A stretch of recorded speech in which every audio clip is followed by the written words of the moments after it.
সুন্দর করে গুছিয়ে কথা বলার জন্য। আসলে আপনারা যেটা বলেছেন, বিশেষ করে আমার এক বোন, দুই বোন কথা বলে গেছেন যে নারীদের কথা, আমাদের তারুণ্যের অহংকার তারেক রহমান সর্বপ্রথম নারীদের কথা, শিশুদের কথা বলেছেন। কারণ হচ্ছে আমাদের শহীদ প্রেসিডেন্ট জিয়াউর রহমান যখন ৭৪-এর পরে যখন ক্ষমতায় আসেন, তখন তিনি আমাদের নারীদের নিয়ে কথা বলেছিলেন, কৃষকদের নিয়ে কথা বলেছিলেন, মেহনতি কৃষক দিনমজুরদের নিয়ে কথা বলেছিলেন। আমাদের দেশের যে খাদ্য ব্যবস্থা, আমাদের যে দুর্ভিক্ষ ছিল ৭৪-এর পরে, সেই দুর্ভিক্ষ মেটানোর জন্য তিনি এরিদানের বিকাশ করিয়েছিলেন। আপনারা অনেকেই মনে আছেন, জেনে থাকবেন যে সর্বপ্রথম বাংলাদেশে শহীদ প্রেসিডেন্ট জিয়াউর রহমান হেলিকপ্টারে করে এরিদানের বীজ ফেলে গেছিল বাংলার জমিনে। আমরা সেই জিয়া আদর্শের জন্য রাজনৈতিক দলের কর্মী হয়ে আপনাদের কাছে উদাত্ত আহ্বান করব। আগামী জাতীয় সংসদ নির্বাচনে ২০২৬ সালে আপনারা যদি বিএনপিকে ভোট দেন, আপনাদের জীবনমানের উন্নয়ন হবে, আপনাদের চলার পথে উন্নতি ঘটবে। বাংলাদেশে বিগত ১৬-১৭ বছর বাংলাদেশের মেরুদণ্ড ভেঙে দিয়ে গেছে একটি স্বৈরাচার ফ্যাসিস্ট শেখ হাসিনা। আপনারা মনে শেষে ভোট দিয়ে ওনাকে যদি আমরা সংসদে মহান সংসদে পাঠাই, তাহলে আমাদের ফরিদগঞ্জের ভাগ্য পরিবর্তন হয়ে যাবে ইনশাআল্লাহ। পরিবর্তনের পক্ষে আমরা ভাগ্য পরিবর্তনের আশায় আছি। রায় মোহাম্মদ হারুনুর রশিদ একবার এমপি ছিলেন। কে বলতে পারবে না ২ টাকা কোথাও দুর্নীতি করেছে? কে বলতে পারবে না গরিব অসহায় মানুষের টাকা মেরে খেয়েছে? বরং উনি নিজের পকেটের টাকা দিয়ে গরিবের পক্ষে ছিলেন। সরকারি অনুদান ওনার কাছে কি ছিল ২০০৮ থেকে ১৩ সাল? তখন ছিল স্বৈরাচার ফ্যাসিস্ট ছত্রছায়া।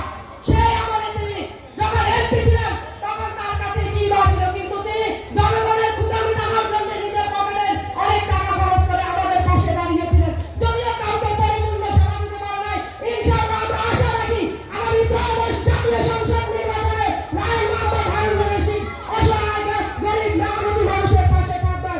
এই বলে আমি আমার বক্তব্য শেষ করছি।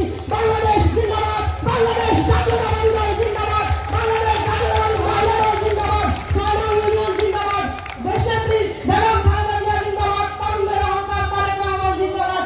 আমরা যারা আছি তারা তো হয়তো জানে নাই, আমাদেরকে আওয়ামী লীগ সরকার অনেক ধরনের উৎসাহিত করেছে, এ করবে সে করবে। আসলে তারা জানে না বিএনপির কার্যকলাপ কি, বিএনপি কি, এগুলো কিছুই জানে না।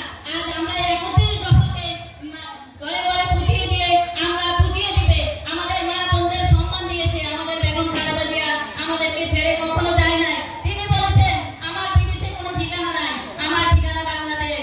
আমরা সেই নেত্রীর পিছনে যাবো, আমরা সেই নেত্রীকে ফলো করে আমরা সাদার নয় আমার প্রিয় নেতা তারুণ্যের অন্তর তারেক জিয়া, বেগম খালেদা জিয়া যাকে অত্যন্ত ভালোবেসে আপন দেবে তাদের দীর্ঘ দিনের আশা ভরসার প্রতিফলন ধানের শীষ মার্কা নিয়ে এই ফরিদগঞ্জে পাঠিয়েছিলেন। উনি হলেন আমাদের প্রিয় নেতা, ফরিদগঞ্জের মাটি ও মানুষের নেতা, যাকে এই আমি ব্যক্তিগতভাবে ২০০৫ সাল থেকে অদ্যাবধি যাকে আমি চিনি এবং এই ২০০৫ সাল থেকে অদ্যাবধি এই ফরিদগঞ্জের আনাচে কানাচে যার উন্নয়নের ধারা বাহক এবং উন্নয়নের ছোঁয়া এই ফরিদগঞ্জের প্রত্যেকটা জায়গায় আজ পর্যন্ত লেগে আছে। আমি বক্তব্য দীর্ঘায়িত করব না। আমার মনে আছে সেই ২০০৮ সালের কথা। সেই দিন হাজীগঞ্জে এই ফরিদগঞ্জ চাঁদপুরে ৫ জনকে আমার প্রিয় নেত্রী বেগম খালেদা জিয়া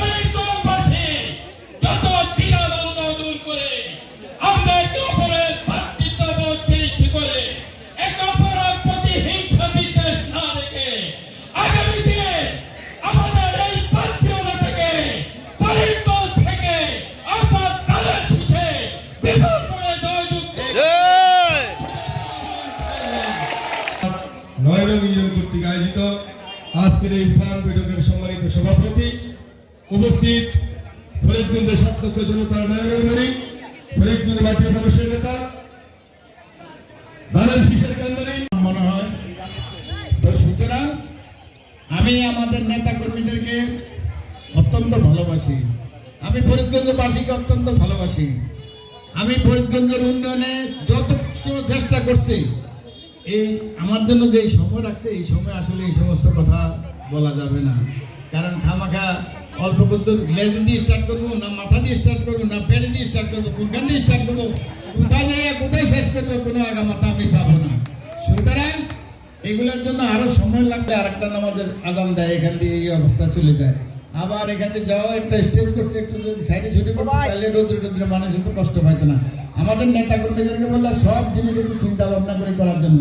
লোকাল নেতৃত্ব তারা কথা বলবে, কতক্ষণ কথা বলবে, সেটা কোন এজেন্ডার উপরে কথা বলবে, সেটাও যাতে করে হয়। স্টেজে কতজন থাকবে তা হয়। আমি বলছিলাম যে স্টেজে যে আমরা হইলে স্টেজে আইসা খালি যে বক্তৃতা দিব, যার নাম বলবো সে আইসা ওখানে যাই বলবো, এটা আমি বলছিলাম। স্টেজের সামনে যত লোক থাকে, পিছিয়ে যত লোক থাকে, সাইডে এত লোক থাকে, বাম পাশে এত লোক থাকে, বলেন এটা কি ঠিক হলে বলেন? আমরা শহীদ রাজনীতি করি। শহীদ জিয়া যেভাবে দেশ পরিচালনা করছে, বেগম খালেদা জিয়া যেভাবে দেশ পরিচালনা করছে, আগামী দিনগুলোতে আমার মনে হয় আমরা যদি ভালোভাবে যাইতে পারি, তাহলে আমাদের নেতা তারেক রহমানও সে একই ধারাবাহিকতায় আমরা চলতে থাকবো।